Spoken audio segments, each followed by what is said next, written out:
It's good, Soul Tribe. It's your boy, The Scribe, and we're live on Overdrive with another reaction and commentary. On this frequency modulation today, we are going to be looking at ONE54, which is a podcast channel hosted by Godfrey and his friend. I am so sorry I do not have his name pulled up right now. They have a really cool podcast. I watched one of their podcasts and I said, I'd like to look into more content that they did, put it in front of more eyes, more ears, so that we can discuss in a virtual forum, see what's going on in this earth. In one of their podcasts, they were talking about Ibrahim Traoré, who's changing the game in Africa. And without further ado, we're just going to get into it and hit the bells, hit the likes, hit the noties. Wait, Assam Biggie. And he was like, you got 3 days to get the out of my country. She's like, what's going on? He's like, take it, drums. He's like, hey, white woman, no to this dancing. he stopped her because she was an informant. Yeah. She tried to be in there, you know, because white women have that voice. Oh my God, the kids. She's like, 3 days and get the out. 3 jours, right? Yeah. He's like, get the yeah. He was not playing because he's mapped it all out, and who he's surrounded by. He's impenetrable. He planned it. Yeah. And think about it. You controlling your own gold. You like, my man. They're gonna give you chump change. I'm giving you gold, bro.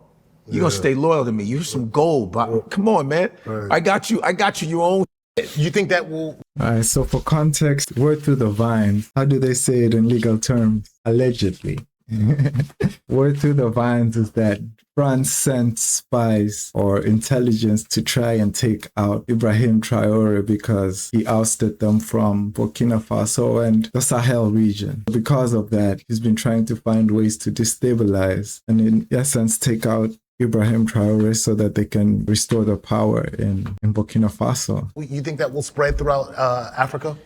Or are there too many leaders that are afraid to do that? I think by the grace of God, I think we're moving in the right direction. I think the African Continental Free Trade Area that has been established in 2019 in Accra is going to help unite African countries because we're starting to do away with visa requirements, which is to travel internally. A great step just to go to be able to travel and trade.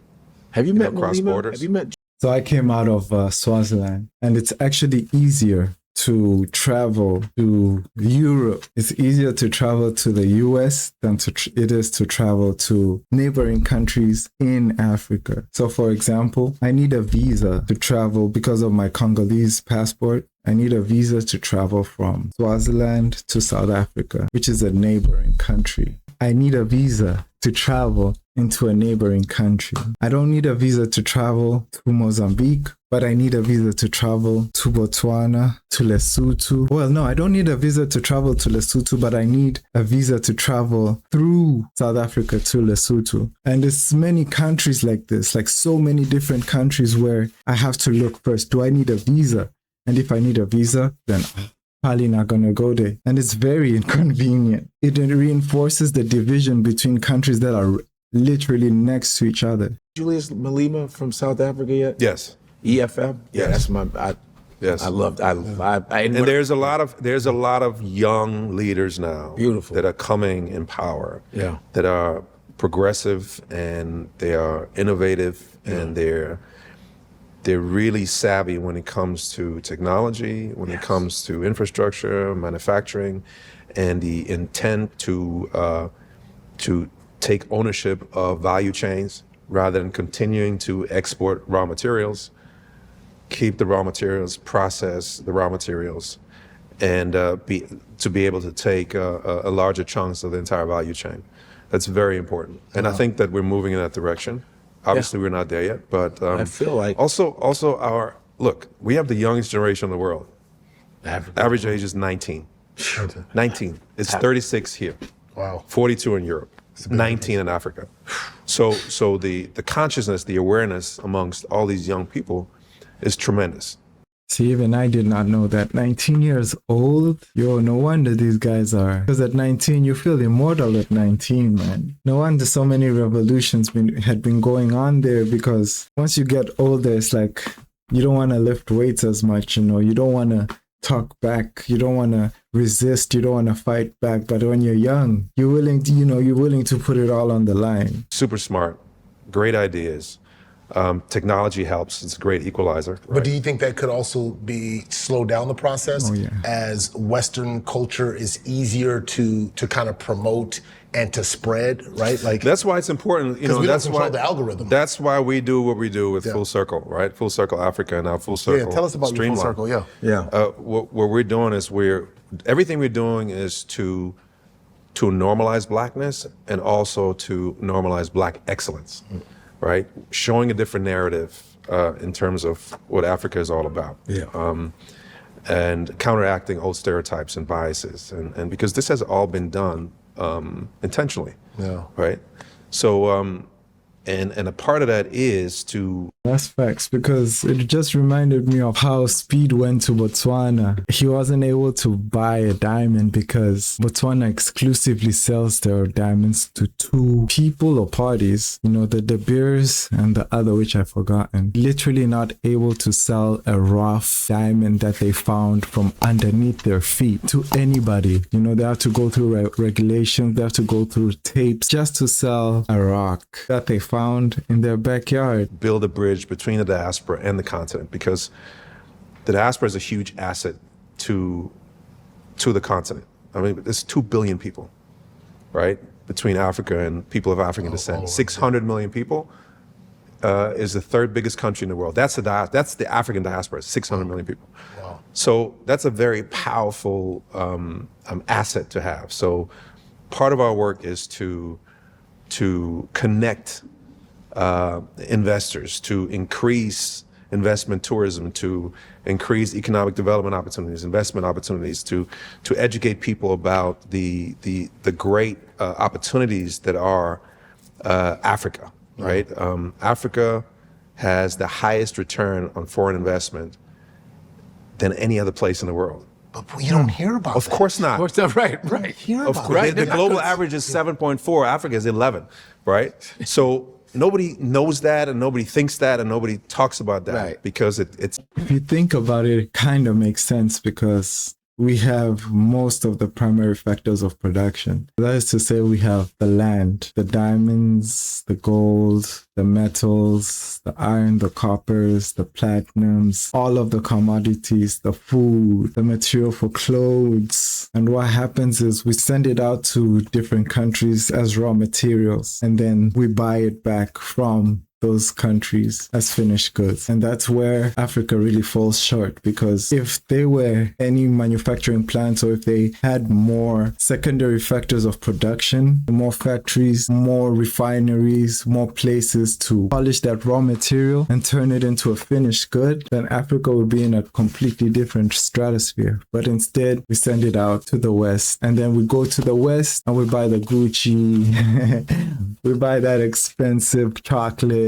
clothes, and we say, yeah, I feel good, only to find out that it was actually made in your country and then it was flipped and sold back to you. Only way to go about it is to create more factories in the continent. So more refineries, and everything should be done in-house. In Swaziland, at least a third, our pineapples, our sugar cane, the cotton is sent out into the Western world. Most of the stuff that we make, the high grade is sent to Europe, and then the lower grades are kept in the country. So it's counterintuitive to the perspective that they have. I'm going to keep it a buck with you, because I've often thought about this, especially, getting older. I'm going, I want to invest in Africa. But then just being honest and truthful, then fear starts to come. Like, wait, what if this happens? And what if that happens? And what if a line comes? Right. And it's because I think what ends up happening is that all of that programming and fear starts to come, like, oh, well, you don't know, and what, and before you know it, you end up doing nothing, right? You end up doing nothing and not investing. That's why you're here to guide us to this. It's crazy. It's really crazy. I mean, Nigeria's GDP is going to be $15 trillion by 2050. Nigeria's going to be the third biggest economy in the world. Wow. That's the truth. Africa right now has 4 of the 10 fastest growing economies in the world. It's a tale of two cities. It's literally a tale of two cities. Anthony Joshua was looking for medical assistance after his accident in Nigeria, and he couldn't find much. That's the dichotomy of it, where the rich are super rich, you know, selfishly rich, and then the poor, selflessly poor. And that dichotomy makes it really hard for Africa to progress. In Africa right now. Let's go. Technology, AI, finance, infrastructure, real estate, it is booming, right? When did you start because Full it's Circle all and about why? it's all about the numbers. Yeah. Right? We have the youngest demographic in the world. 40% of the world's youth will be in Africa by 2050. Damn. Think about that. 40%. 40% of the 40%. entire world's youth Yeah. will be in Africa. That's half of So- the planet. Damn. What that means for job creation, what that means for human resources, what that means for ideations, what that means for technology. Africa has 900 million smartphones by 2030. That's twice as many as America and Europe combined. Damn. And with fintech and everything else, everybody's doing everything on their smartphones in Africa. They've done that for years before we even started over here. Before we did the pay by with the Apple Pay and whatever, they were doing In that Kenya, before that. in Kenya, I remember in Swaziland, it was 2010 maybe, 2010, 2012. This was after M-Pesa popped off in Kenya. We also had our very version, same year, and it was called mobile money, where you literally had Venmo style spending money. You could do this on a Nokia 3310, Motorola F6, on the most base level phone, on a black and white phone. You get what I'm saying? The fact that you could do that on your phone with buttons back in the day, we're ahead of the curve there. yeah, that's Yep. everybody's. They were done. doing that. Yep. Yeah, I saw a everybody's whole doing video on that. Yeah. Damn. Right. So again, the work that we're doing is, and it's funny, people say, oh, it's so good of you to give back. I'm not giving back. This is economic development. This is investing. This is understanding that Africa is not an emerging market anymore. Yeah. It's a booming market in endless sectors. And right? this is probably why you see a lot of the people from China starting to come into. Not starting to come in. They've They've been in Africa Oh, for they've the been last there. 20 years. They've been there. Yeah. Investing, especially in So we're just now infrastructure. finding out. Yeah. Yeah. For decades they've been Yeah. very busy in Africa. Yeah. So yeah, it's important that we realize. When did you start? the When did you start Full opportunity. Circle? 2019 was our first year. 2019. So we took Ghana from 40,000 tourist visa to 1.2 million the next year. Damn. In 1 year. Wow. So now that means we we helped contribute 10 billion to the economy just through tourism and investment tourism. That's crazy. Wow. Yeah, because I remember you invited me. I think it was last year. And I wasn't able to make it. But I'm definitely coming by the grace of God for the next one. You have a conference? Yeah, we do a Full Circle conference where we invite leaders in business, sports, and entertainment to come and have When does these it kind come? of When does it happen? discussions. gonna be- Christmas and New Year's. So it's right after Christmas. Is it out here? No, It's in Accra. Was it? Is it? Ghana. Is it? Really? Yeah. That might You be. never the- seen all the content that came from that? No, yeah. December in listen. Ghana? First of all, Ghana and Nigeria are popping in December. Yeah, First off. December. I was there when I was in Nigeria a year ago. And the Swatini too. The 6-to-6s, the crossovers. You guys know what I'm talking about. If you don't know what I'm talking about, Go and ask your grandfather. Relatives. I met so many tech people. It's crazy, like the tech. And I was like, well, what about, the government?